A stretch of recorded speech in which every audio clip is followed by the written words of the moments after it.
Niyat yaxshi bo'lsa, mashina olishingiz ham ibodat. Tonirovka tortishingiz ham ibodat.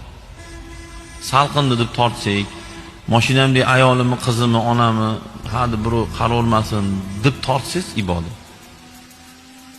Qimmat oyoq kiyim olyapsiz, nimaga? Oyog'imni terisini kasallantirmaydi, tellatmaydi, yurishimga qulay. Oldingiz $150 ko'rinishlar, dunyoga o'xshaydi. Lekin niyat yaxshi, ibodat bo'ladi. Chunki payg'ambarimiz alayhissalom amaldan oldin niyat deganlar. Amaldan ustun turadi. Nimaga? O'sha amalni yaxshi qiladigan narsa niyat bo'ladi. Men hozir nimaga keldingiz batga? Ke borib bir nonushta qilib kelamiz degan bo'lsangiz, bu sizga ibodat bo'lmaydi. Lekin payg'ambarimiz alayhissalom aytganlar, aytilgan joyga boringlar deganlar deb meni yo kuyov bola yo dadasi yo kimdir aytgan deb kelsak, bu sunnat bo'ladi. Sunnat albatta ibodat bo'ladi.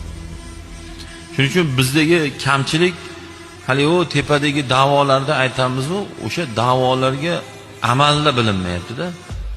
Bu nima degani siz Rasulullohni yaxshi ko'rgan odam Rasululloh qilmagan ishni qilyaptimi? U odam payg'ambarni yaxshi ko'raman demasin tilida. U chunki yolg'on u. Chunki payg'ambarni yaxshi ko'raman degan odam so'kinsa, payg'ambar so'kinmaganlar-ku.